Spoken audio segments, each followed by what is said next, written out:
आइए शुरू करते हैं हमारी कवर स्टोरी।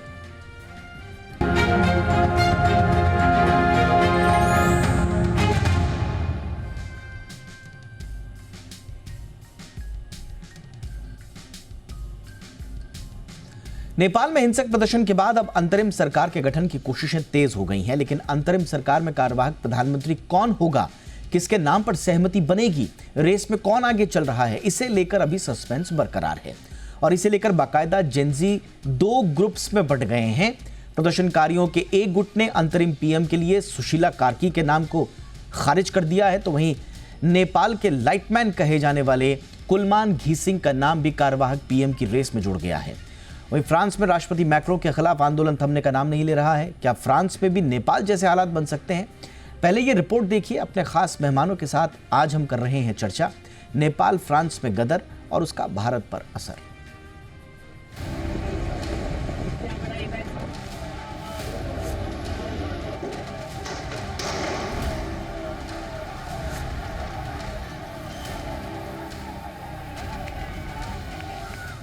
सुलगते नेपाल को राहत तो मिल गई है, लेकिन हालात अभी भी पूरी तरह से काबू में नहीं हैं।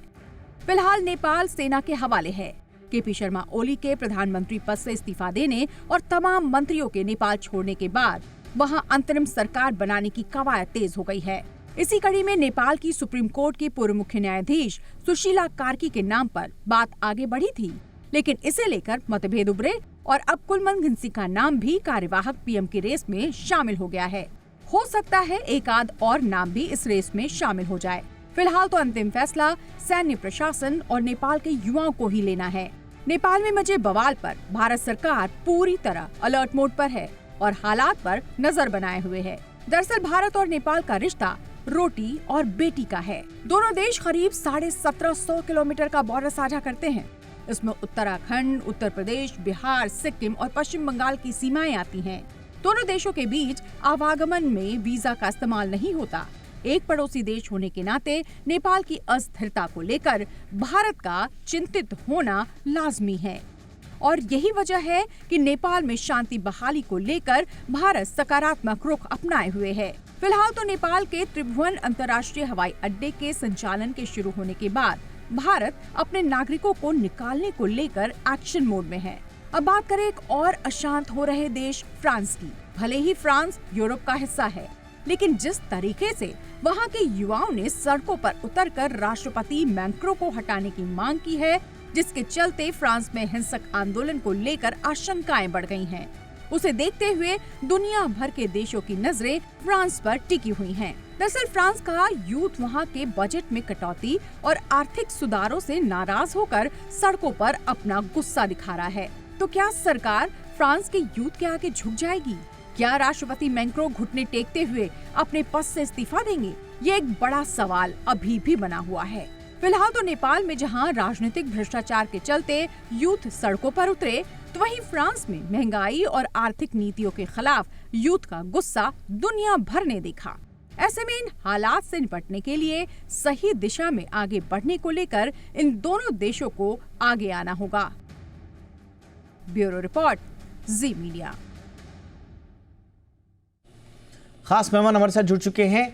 सुशील सिंघल सर हमारे साथ जुड़ चुके हैं, पूर्व राजनयिक हैं। बहुत बहुत स्वागत है सिंघल सर आपका हमारे शो पे। सुरेश के गोयल सर हमारे साथ जुड़ चुके हैं, पूर्व सचिव ministry of external affairs. Good evening Goyal sir, बहुत बहुत स्वागत है आपका। रॉबिन सचदेव हमारे साथ हैं, विदेश मामलों के जाने माने जानकार। गुड इवनिंग सर, आपका भी बहुत बहुत स्वागत है। मैनेजर सिंघल साहब, आपसे ही चर्चा की शुरुआत कर रहे हैं। और अभी सर क्या चल रहा है लेटेस्ट? बहुत सारे नाम अब सामने आ गए हैं। इनफैक्ट जेनजी अब कई सारे गुटों में बंट गया है।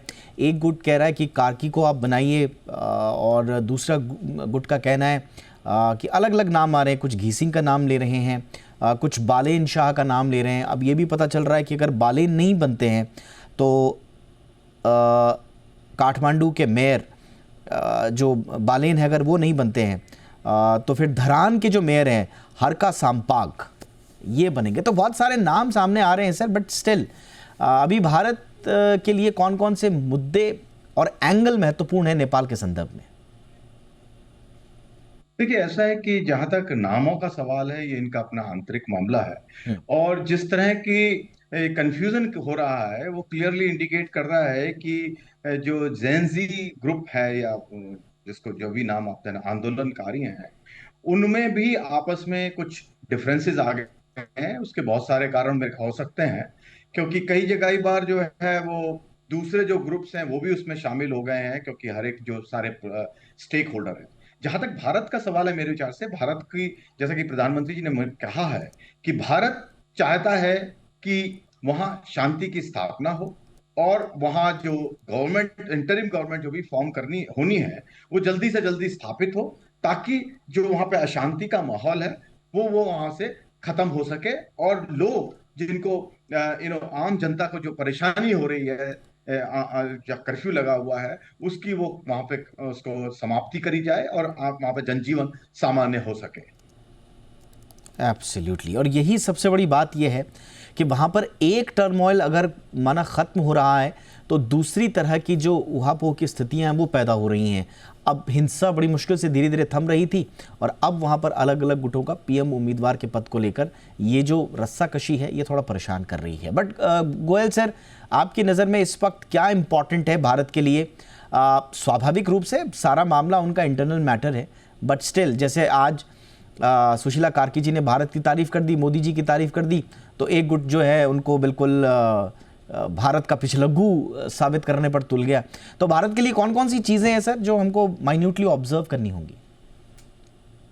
देखिए, जाहिर सी बात है कि नेपाल की जो जियोपॉलिटिकल सिचुएशन है उसको देखते हुए, और अभी जो वहां पर आंदोलन चल रहा है उसमें काफी सारे गुट भी हैं, राजशाही वाले गुट हैं जो बालन को सपोर्ट कर रहे हैं, सुशीला कार्की वाला गुट है, और ये जो अभी दूसरे जन जी के कैंडिडेट आए हैं कुलदीप जी से, उनका गुट है। तो काफी सारे गुट है, लेकिन एक चीज ध्यान में देने वाली होगी कि जो भी वहां पर अब आगे प्रधानमंत्री या राष्ट्रपति या जो भी सत्ता में आएगा, वो भी उसको देखना होगा कि वो किसके साथ में है। वो इंडिया का सपोर्ट करता है या चीन को सपोर्ट करता है। वहां की जो पॉलिटिक्स है नेपाल की, वो ऐसी पॉलिटिक्स है कि उसमें उसके चीन का और इंडिया का काफी बड़ा उसके ऊपर क्या कहे, इन्फ्लुएंस नहीं, लेकिन पलड़ा रहता है वहां पर, प्रेजेंस है वहां पर। तो जो भी लोग हैं, नेपाल के काफी सारे छात्र इंडिया में पढ़ते हैं। मैं अभी एक वीडियो देख रहा था कि वो छात्र इंडिया छोड़ करके नेपाल जाने की बात कर रहे हैं ताकि वहां के आंदोलन में भाग ले सके। तो नेपाल में चाइना का, इंडिया का, दोनों का ही काफी बड़ा प्रेजेंस है, पॉलिटिकल और इकोनॉमिकली भी, और as a people to people जो भी है।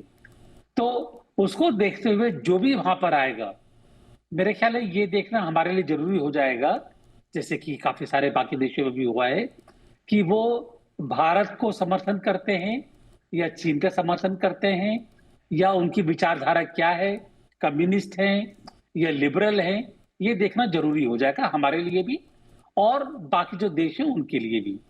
लेकिन दिक्कत यह है कि अभी तक ये साफ नहीं हो पाया है कि जो आंदोलन चल रहा है इसके पीछे किसका हाथ है, कौन लोग हैं, क्या करना चाहते हैं, उनकी मंशा क्या है, उनकी आइडियोलॉजी क्या है।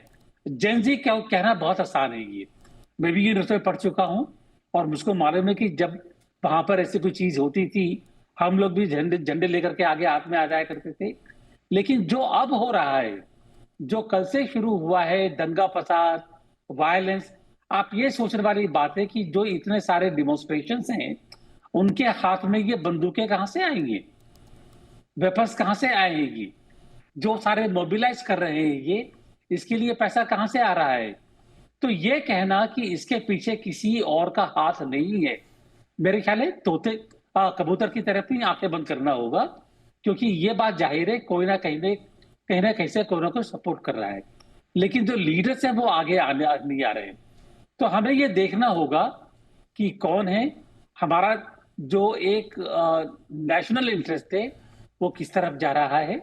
हमारे लिए नेपाल स्ट्रेटेजिकली बहुत इंपॉर्टेंट है, कल्चरल दृष्टि से, सिविलाइजेशनल इश्यूज की तरफ से, अगर जियो स्ट्रेटेजिक देखा जाए उसकी दृष्टि से हमारे लिए काफी इंपॉर्टेंट है, और हमें इसको बड़ी सावधानी से देखना होगा और ये देखना होगा कि किसी भी हालत में जो हमारे हित हैं उनकी हितों की सुरक्षा हो सके।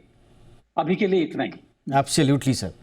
अभी अगर जो तीन नाम जिसमें जो आगे चल रहे हैं, सुशीला कार्की, खुलमन घिसिंग और बालेन शाह, इनका अगर आप पॉलिटिकल इंक्लिनेशन देखें या आइडियोलॉजिकल में तो कहूँगा भारत के प्रति, तो सुशीला कार्की मोदी जी को इम्प्रेसिव मानती हैं, भारत को नेपाल का लाइफ लॉन्ग फ्रेंड बता चुकी हैं। इधर जो घिसिंग साहब हैं, इलेक्ट्रिसिटी अथॉरिटी सीईओ हैं, पावर रिफॉर्मर वहाँ पर कहे जाते हैं, और कमाल ये है कि भारत के जमशेदपुर से इन्होंने इंजीनियरिंग की डिग्री ली है, तो इंडिया को अपना एजुकेशनल कनेक्शन ये मानते हैं, और नेपाल की बिजली को भारत के लिए रिलायबल एक्सपोर्ट मार्केट बताते हैं। तो कुल मिला के इनका एक न्यूट्रल स्टांस ज़रूर कहेंगे। बालेन शाह जो हैं वो थोड़ा सा भारत को कथित तौर पर वो कल्चरल इंटरवेंशन के खिलाफ उन्होंने प्रोटेस्ट किया था, और आदि पुरुष जैसी फिल्मों पर बैन लगवाया, रामायण के जो डायलॉग्स को नेपाली संस्कृति के खिलाफ इन्होंने बताया है। सबसे बड़ी बात है ये है, रॉबिन सचदेव सर के पास में आ रहा हूँ, सबसे बड़ी बात ये, और आप ये समझिए कि बालेन शाह एक तरह से बड़े प्रमुख चेहरे हैं। अब ये बनेंगे पीएम नहीं बनेंगे, बट दिक्कत ये है कि ये बहुत प्रमुख चेहरे हैं जेनजी की इस पूरा प्रोटेस्ट का, और ये ग्रेटर मैप को प्रमोट करते हैं, ग्रेटर नेपाल के मैप को प्रमोट करते हैं।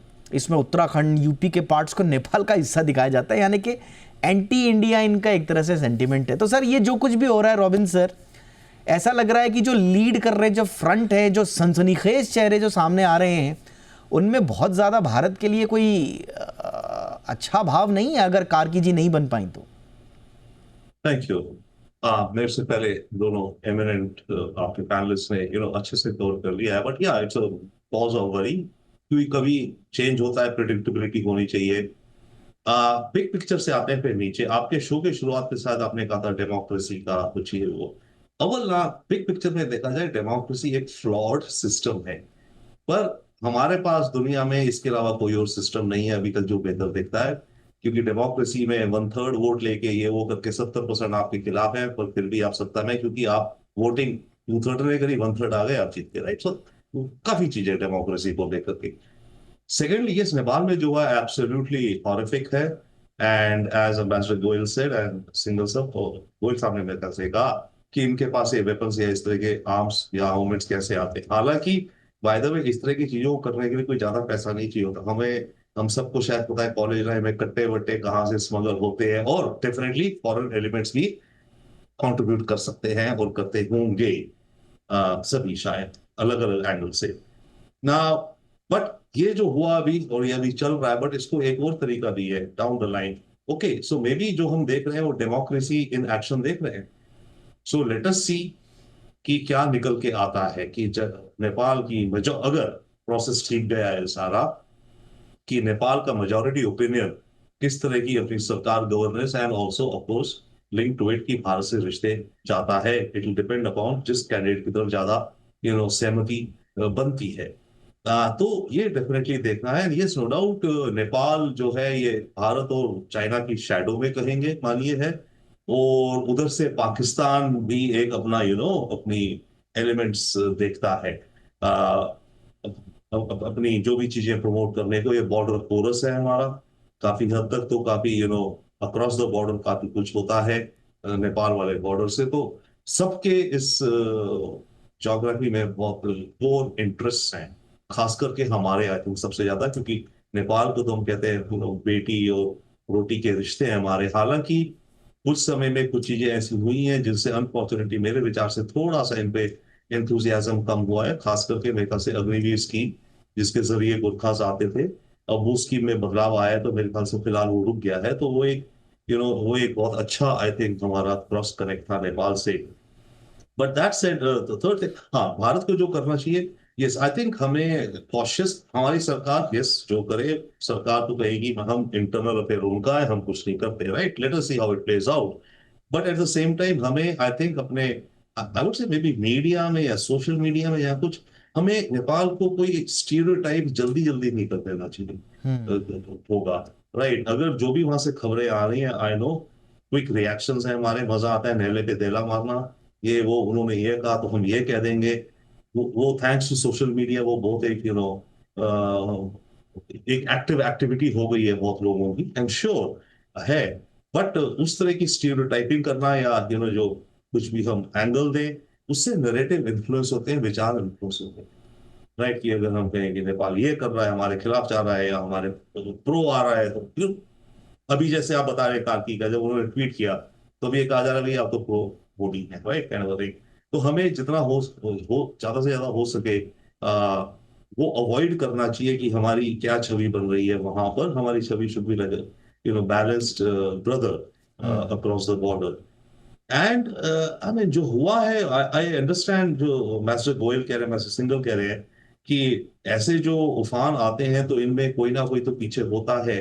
बट मेरे विचार में ये कॉकटेल बनता है जो जिस तरह का फटता है, जैसे श्रीलंका में, बांग्लादेश में कुछ तो मास मूवमेंट है ना, कुछ तो परेशानी या कोई गिल्ले शिकवे हैं करप्शन के, no jobs no hope in Nepal, similarly Bangladesh में भी जो भी वो बेस है। अब उस बेस को वो अपने मोमेंटम पे चल रहा है, कुछ चल जाता है, पर उस मोमेंटम में फिर definitely yes foreign actors catalyst add कर सकते हैं, उन्हें अपॉर्चुनिटी मिल जाती है, right. Correct. But base element तो है कि बेस कंडीशंस हैं which are creating this situation absolutely शायद। सर, बिल्कुल सर, और एब्सोल्युटली। और ये भी थोड़ा सा देखना पड़ेगा कि ये जो पूरा का पूरा जेनजी आंदोलन है, अब जैसे हम कह रहे हैं कि दो तो जो चेहरे हैं कार्की और घिसिंग के, ये तो ऐसा लगता है कि प्रो इंडिया हैं और भारत के साथ अच्छे इन्होंने संकेत दिए हैं। बट इनके अलावा अगर कोई आता है तो जेनजी का जो ये अति राष्ट्रवाद है या वहाँ का जो जिंगोइज्म है, कहीं ये भारत के खिलाफ न जाए। बट बहरहाल थोड़ा सा इंडिया के पॉइंट ऑफ व्यू से इसको और गहराई से समझते हैं। सिंघल सर, भारत के लिए नेपाल की जो अस्थिरता है भारत के लिए नेबरहुड का एक तीसरा चैलेंज है, तीसरी कंट्री है। श्रीलंका, बांग्लादेश के बाद अब यहाँ यंग प्रोटेस्ट्स ने गवर्नमेंट टॉपल की है सर। भारत किस, ठीक है ओली साहब चले गए, वो उनका पूरा प्रो चाइना स्टैंड था, तो हमारे लिए वो एक तरह से ठीक ही है। बट जो नए लीडर्स उभर रहे हैं उनमें भारत के पक्ष में या खिलाफ अगर ऊपर नीचे चीज़ें जाती हैं तो भारत के लिए इस वक्त नेपाल की पॉलिटिकल सिचुएशन को मापना कितना इम्पॉर्टेंट होगा और किन किन एंगल से हमको देखना होगा? देखिए, आप जो कह रहे हैं, भारत जैसा कि अभी कहा गया, जो हम जानते भी हैं कि भारत और नेपाल के जो संबंध हैं वो एक दो देश, of course independent democratic country हैं, लेकिन हमारे रिलेशनशिप है वो बहुत अलग तरह की है। तो जो भी कुछ नेपाल में होता है उसका असर हमारे ऊपर पड़ता है, हमारी सिक्योरिटी पे पड़ता है, हमारे जो पीपल टू पीपल कॉन्टेक्ट, जैसा भी कहा गया कि रोटी बेटी के संबंध है हमारे, तो वहां जो भी कुछ घटनाक्रम होता है उसका असर पड़ता है। लेकिन एज ए नेशन हमें उनकी जो इंटरनल प्रोसेस है उसको हमें रेस्पेक्ट करना होगा, करते हैं हम उसको। तो लेकिन वहां पे इस वक्त जो चर्निंग हो रही है, इस वक्त जो है बहुत ही ज्यादा चर्निंग हो रही है वहां पे, जो कि किसी ने इस बारे में सोचा नहीं था कि इतनी तेजी से वो होगी, कि कितना गुस्सा वो इकट्ठा हो गया है लोगों में, भ्रष्टाचार। क्योंकि जो अब ये नेबरहुड की जो बात कर रहे हैं, जो बांग्लादेश की बात की, श्रीलंका की बारे में बात की, और उसको अगर हम देखें, अगर नेपाल में देखें, तो मेरे विचार से उसमें जो घटनाक्रम हुआ है वहां उसमें बहुत अंतर है। यहां जो गुस्सा है वो पूरी पॉलिटिकल क्लास के खिलाफ, वहां पे एक पर्टिकुलर पार्टी के खिलाफ थे वो।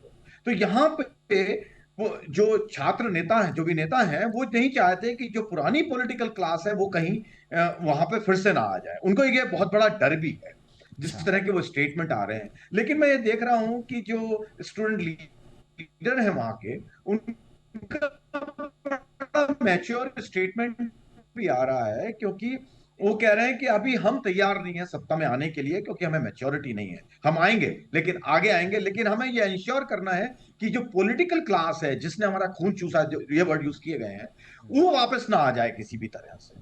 तो अब जो हम बात कर रहे हैं कि भाई ए या बी या सी, वो एक वहां चर्निंग हो रही है मेरे विचार से। और दूसरे एलिमेंट भी, जैसा कि अभी कहा गया, वो दूसरे एलिमेंट भी उसमें नेचुरली जो होता है, जब एक प्रोसेस चल रही होती है तो वो आप आइसोलेट नहीं कर सकते, दूसरे लोग भी उसमें आ जाते हैं। तो वो भी उसका, क्योंकि वो पॉलिटिकल क्लास है, वो भी, उनका भी उतना ही हक है उसमें बात करने का। तो हम जो डिवीजन देख रहे हैं वो उस तरह के मेरे विचार से डिवीजन है। जहां तक भारत को देखने का सवाल है, हम जो, मैं बार बार ये कह रहा हूं कि हम ये चाहेंगे कि वहां शांति की स्थापना हो।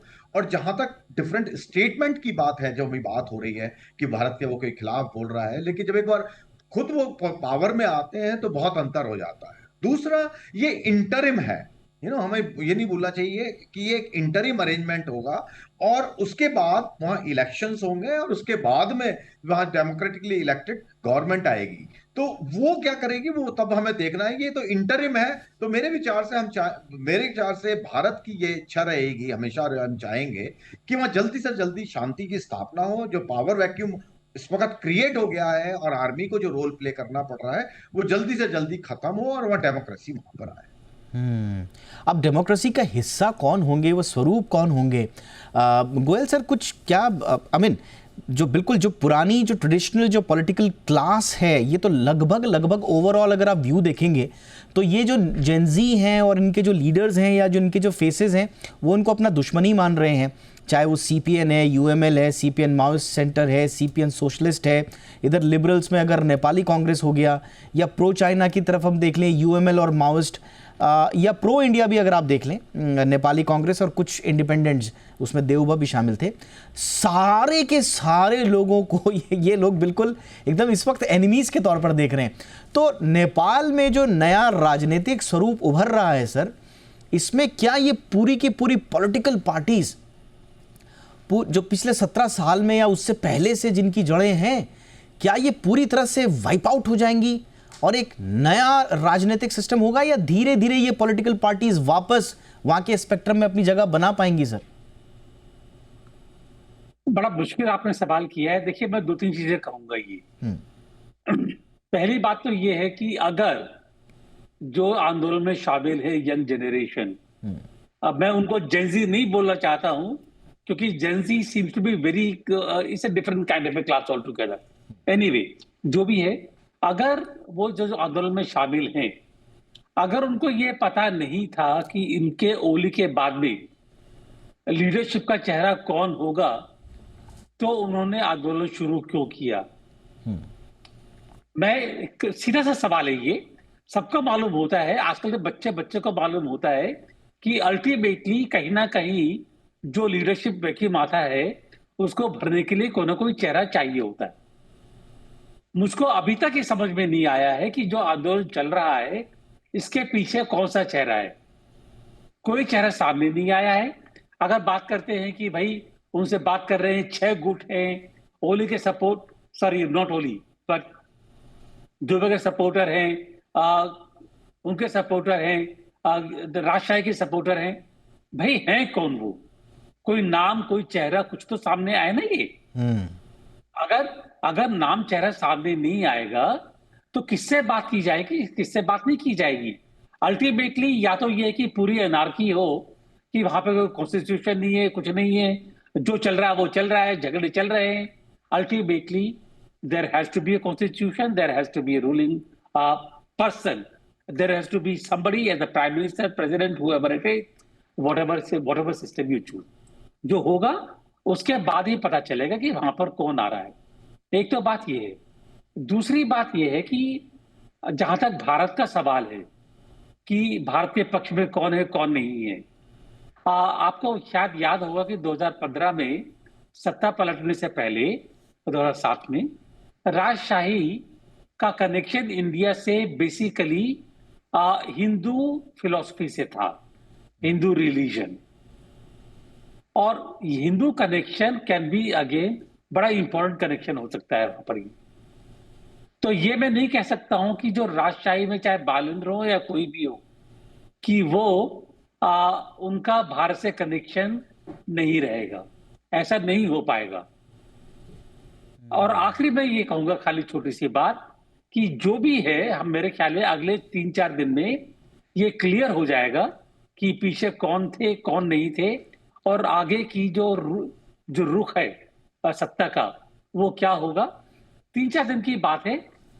ध्यान इस बात का रखना है कि इन 3-4 दिनों में जो ये आंदोलन है, आंदोलन इतना विनाशकारी ना बन जाए कि आगे कोई रास्ता तलाश करने की उम्मीद ही ना बचे। एब्सोल्युटली सर, यही अभी सबकी फिलहाल प्रायोरिटी है कि नेपाल में किस तरह से चीज़ें स्थिर हों। और रॉबिन सर, अभी दिक्कत ये हो गई है कि अब ठीक है, जेनजी जैसे सर ने कहा कि ये तो बड़ा वेग टर्म है, बट स्टिल रिप्रेजेंटेशन के लिए हम कह रहे हैं जो इस वक्त आए हैं। अब इन लोगों का जो फोकस है वो स्ट्रक्चरल और सिस्टमैटिक चेंज पर है। ये किसी फॉरेन टाइज को इस वक्त तवज्जो नहीं देना चाहते, ऐसा प्रतीत होता है। अब स्वाभाविक रूप से जो भी वहाँ गवर्नमेंट आएगी वो तो अपने कंसिडरेशन में रखेगी कि भाई चाइना के साथ कैसे रहना है, भारत के साथ कैसे रहना है, दूसरी कंट्रीज़ के साथ कैसे रहना है।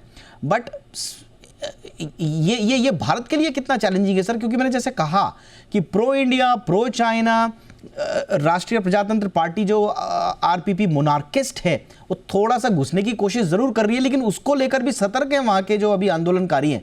वो भी कह रहे हैं कि साहब जो रोजगार की बात ये तो करते हैं लेकिन ये तो मोनार्किस्ट थे। बट बहरहाल चाहे वो लिबरल्स हैं चाहे वो कम्युनिस्ट ग्रुप हैं, सबको वो अपना दुश्मन मान रहे हैं अभी। तो भारत के लिए कितना चैलेंजिंग होगा सर जो भी नया स्वरूप वहां पर उभरेगा उसको साधना? आई थिंक डेफिनेटली चैलेंजिंग होगा। संयम से, बैलेंस से। हो सकता है कोई ऐसी चीजें आएंगी जो कि वही बात है ना, नी जर्क रिएक्शन नहीं करने का शायद, राइट, वो उसको लेके जाएंगे। मैं स्टेप बैक करता हूँ थोड़ा सा, जो गोयल सर बात कर रहे थे, कंप्लीटली अंडरस्टैंड ऑल्सो।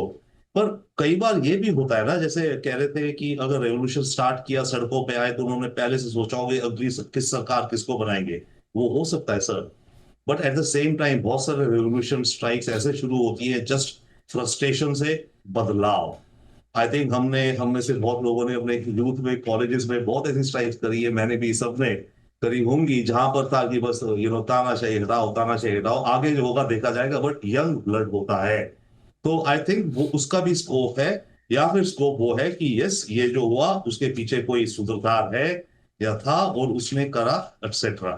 सो मैं दोनों चीजें करता हूँ। बट यस, जो भी आएगा, भारत की उसके साथ वर्किंग रिलेशनशिप रहनी पड़ेगी, और उसकी रिलेशनशिप वर्किंग रहनी पड़ेगी चाइना के साथ भी। ये भी असलियत है, right.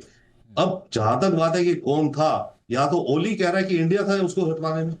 If I am not mistaken, Oli की स्टेटमेंट्स आई है कि इंडिया ने रोल प्ले किया मेरे को सत्ता से हटवाने का। तो ये चार्जेस, एक्विजिशंस, काउंटर एक्विजिशंस चलेंगी। But yes, as you are saying, I think other panelists also saying कि अगर ये होम ग्रोन, एक तरह का ऑर्गेनिक तो नहीं कहेंगे पर बेस ऑर्गेनिक है कि भी करप्शन से थक गए, परेशान, होप नहीं है, अगर वो सारी चीजों का मिश्रण है, यस, उसमें आउटसाइड एक्टर्स ने कुछ ना कुछ ने डेफिनेटली कोई कैटलिस्ट का रोल प्ले किया हो सकता है, और कहीं गाइड भी कर रहे हो, कुछ फाइनेंसिंग भी कर रहे हो, कुछ आइडियोलॉजिकल गेमिंग भी हो रही हो। वो सामने जब आएगी तब आएगी, but till then I think India के सामने चैलेंज है। बट आई थिंक हमारे भी बहुत रिसोर्सेज हैं, रिलेशनशिप्स हैं, एम्बेसडर्स हमारे दोनों ऑनरेबल यहाँ बैठे हैं, आपके कोलीग्स के इतने रिलेशनशिप हैं with the Nepalese establishments etcetera. पर अब बात यह है कि वो जो, अगर ये जो एलीट है नेपाल का, अगर ये रियली मास रेवोल्यूशन है, अगर इसने एलीट को उखाड़ फेंका, then it will be even more challenging, because जिनको हम पहले से जानते हैं, मैं एक्स एम्बेसडर्स को जानता हूँ नेपाल के, कम्युनिकेशन चैनल्स होती हैं, you can convey your point, discuss, track 2, 3, 4, 5 discussions हो सकती है। बट अगर वो लेयर्स उस तरह की हटने लगी और किसी पे वो लांछन पड़ गया, एक तरह का स्टिग्मा की ये तो प्रो इंडिया है, तो उसमें प्रॉब्लम हो जाएगी ऑल्सो। तो anyway, I think we will navigate, but yes, challenging है। एब्सोल्युटली। एंड देखिए, भारत को भी इस वक्त ये देखना पड़ेगा कि अपना तो स्ट्रेटेजिक बफर तो है ही, चीन और भारत के बीच में बफर स्टेट है, सिक्योरिटी के लिए बहुत इंपॉर्टेंट है हमारे लिए। हमारा शेयर्ड बॉर्डर है, 1800 किलोमीटर का पोर्सेस बॉर्डर है। कल्चरल टाइज हमारे बड़े इंपॉर्टेंट है, हिंदू बौद्ध हेरिटेज है हमारा, पीपल टू पीपल, रोटी बेटी का रिश्ता जिसे बार बार कहा जाता है। और सबसे बड़ी बात, ट्रेड पार्टनर, भारत नेपाल का लार्जेस्ट ट्रेड पार्टनर है, 60% एक्सपोर्ट्स इंडिया को होते हैं। तो जो भी गवर्नमेंट आएगी उसको नेपाल को अगर आगे ले जाना है तो स्वाभाविक रूप से हाइड्रो पावर में नेपाल की रिवर्स को भारत की एनर्जी नीड्स के लिए बड़ा पोटेंशियल माना जाता है। गोरखा आर्मी हमारी है, इंडियन आर्मी में बड़े प्राउडली हमारे गोरखा भाई हैं, गोरखा रेजिमेंट है हमारी, मिलिट्री टाइज हमारे बड़े स्ट्रॉन्ग है। तो इस तरह से भारत बहुत इंपॉर्टेंस रखता है नेपाल के लिए भी, बशर्ते हम स्ट्रेटेजिकली होमवर्क करके जो भी वहाँ पर नया स्वरूप उभर रहा है जिस भी रूप में, उसको ये समझाने की पूरी तरह से प्रयास करें और प्रोएक्टिवली कदम उठा के रखें। यही भारत के लिए इस वक्त नीड ऑफ द आवर होगा। Thank you so much sir, आप तीनों ने वक्त निकाला। Ambassador Singhal sir, thank you so much sir. Ambassador Goyal sir, thank you so much sir. Robin Sachdev sir, thank you so much sir for your time.